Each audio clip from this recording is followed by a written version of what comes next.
Hi everyone and welcome to bioequestrian. Today we're gonna talk about some odd behaviors. I'm going to talk about only a few of these strange behaviors, so feel free to leave a comment or contact us at bioequestrian@gmail.com. This video is a little bit different since our horse is quite typical and doesn't present any of these behaviors. Because of that, I'm using my own simple sketches. Before we get into it, I'd like to put in a little disclaimer. The things that I'm pointing out in this video aren't the one and only cause to these behaviors, and the reasons behind them may be completely different. It's just a suggestion that checking the things I'm talking about may prevent further frustration. Here I'm purposely talking about weird or odd behaviors and not about bad behaviors, since I don't believe in horses being bad. Horses communicate their comfort and its lack really clearly. For example, red mares do it more expressively than others do. Let's start off with horses carrying their tail on the side of their body. If a horse is carrying its tail on the side of its body for long periods of time, meaning that it isn't just trying to get rid of a fly, but rather carrying its tail like that during a whole lesson, for example, always when turning, then it has to mean something, and that definitely means discomfort in one side of the horse's body, unless it's genetic. There may be a lot of reasons for that. It's always good to exclude each one of those. If that weird tail carriage shows only while riding, we're gonna need to check our saddle, how it fits, if it isn't damaged, etc. If it's there at all times, we need to check the state of our horse's back, the back muscles, the spine, and the back tendons. It's also good to see if the problem isn't related with our horse's diet or stomachache, maybe ulcers. Next up, we've got a horse watching its own sides. Most experienced riders would automatically check the digestive system and look out for any colic signs. And sometimes that may be the cause, since colic is very painful and the horse usually points the exact place that bothers it.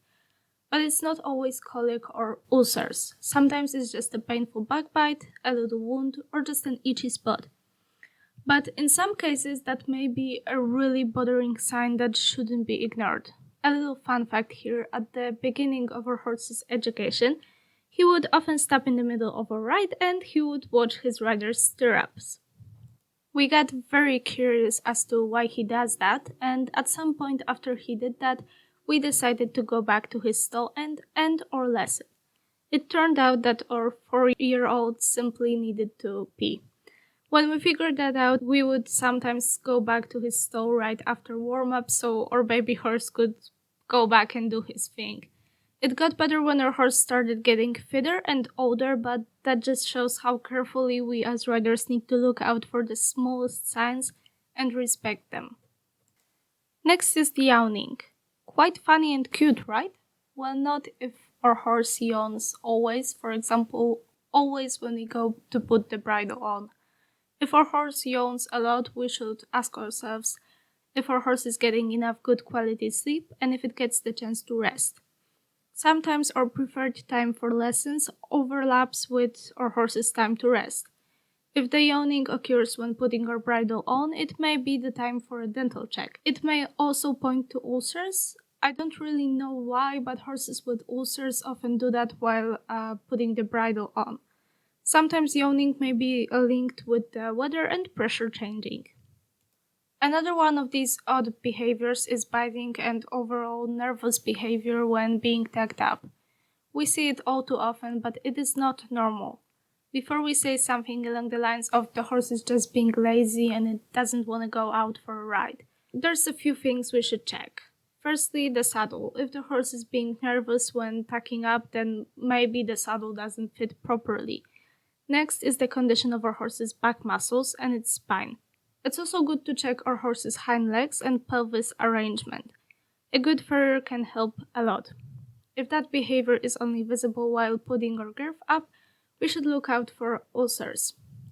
A similar behavior is the horse being fidgety when mounting. Right now, I'm assuming that the rider is mounting their horse correctly and gently without kicking its sides. So if our horse is still fidgety, we should check how our saddle fits, if it's fully comfortable for the horse. If your saddle is fine, then this behavior probably means that our horse doesn't like our lessons and that it's not happy with the partnership we're proposing. In that case, we'll need to rethink our approach and the order of the signals we're giving our horse. If our equipment is comfortable and there's nothing else to worry about, it's clear that the horse is trying to communicate that the trainings are too much physically or psychologically. Next is rearing up. This is quite a weird one because in my opinion it means good physical condition, strong back, and a huge personality. It's usually a way of protesting against the rider's expectations and aids. In this case, the horse usually finds the aid to be against its priorities. Well, it's worth asking ourselves why our horse doesn't find our aids helpful. We should investigate what happened at the beginning of a certain exercise and which aid might have caused that behavior. However, we should also check out our saddle and have a dental check.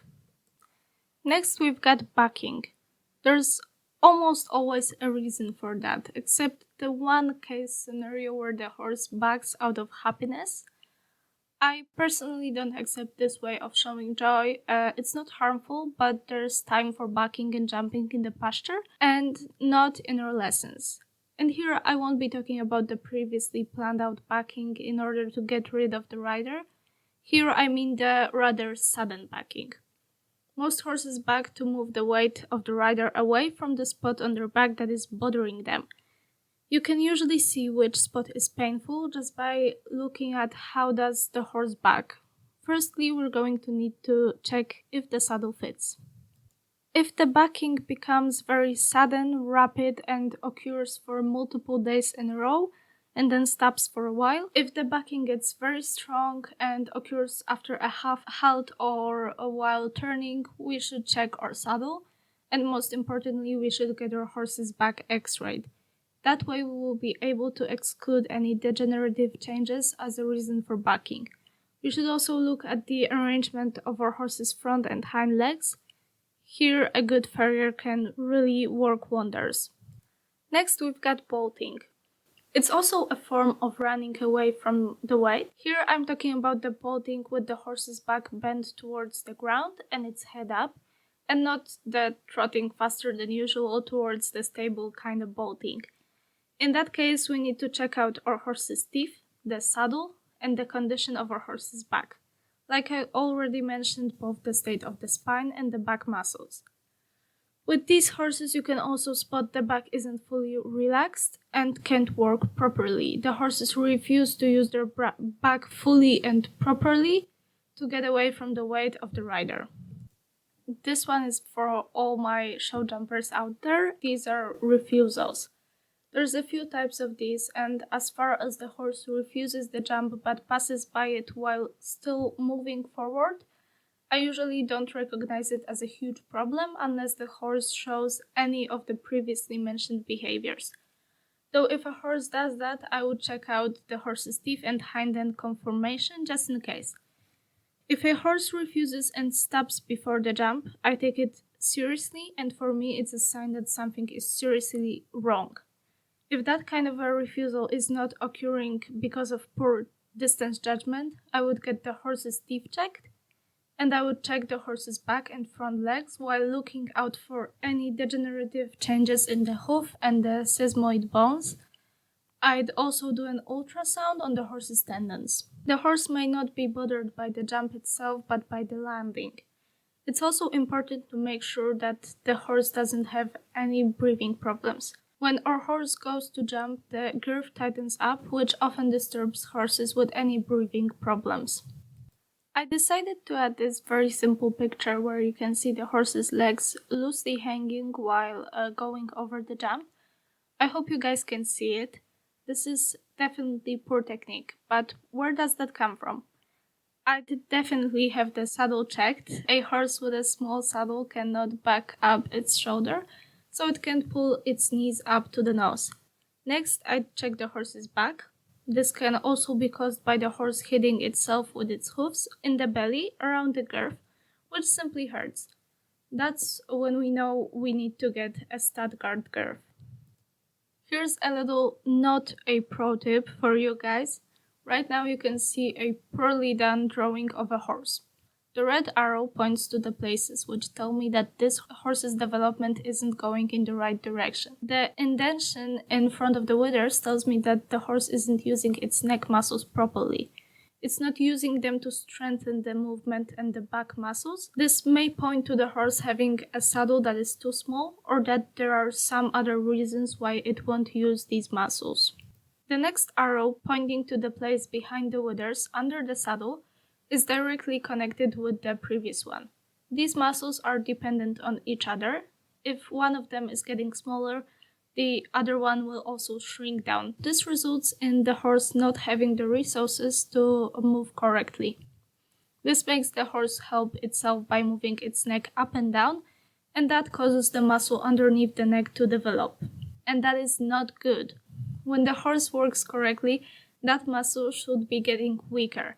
Sometimes when the horse can't use its back muscles, it'll start developing this little bump in the middle of its hind end. It's sort of a compensatory muscle, and when that happens, you know it's really bad and that your work really isn't going in the direction it should be going. I believe that our role as riders and horse owners is to get our horses in the best shape possible, which helps them have a long and happy life. To neglect working your horse and let it run free in the pasture without anything to do should be the absolute last resort. Just like laying a patient in the hospital and letting them spend their last moments there.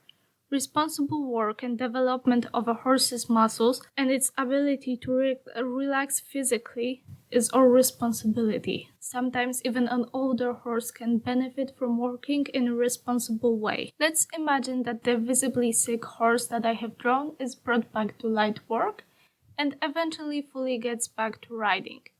Firstly, the horse is going to gain back some neck muscles. At the same time, it's going to start gaining some muscle tissue in its back and hind end. The horse will no longer need to move its neck up and down to help move its hind legs, so the weird muscle underneath the neck will disappear. The old, weird habits will also fade away. The horse will look something like this, which is more pleasant to look at. And in my opinion, that is the exact responsibility that comes with owning, riding, and training horses. I'm really sorry that this video didn't have any videos and photos in it, but we don't have any that I could use, and I can't imagine using someone else's photos found on the internet, so the poor sketching technique it is. I promise the next video will contain videos and photos. Remember that all these behaviors may be triggered by completely different things. These are just the causes that are the most common. The purpose of this video is to show you guys that horses speak out about the things that bother them, and our responsibility is to hear and help them, and the lack of knowledge doesn't excuse us. If you guys found the video helpful in any way, please like and subscribe for more. If we haven't covered any other strange behaviors, feel free to leave a comment down below or contact us at bioequestrian@gmail.com.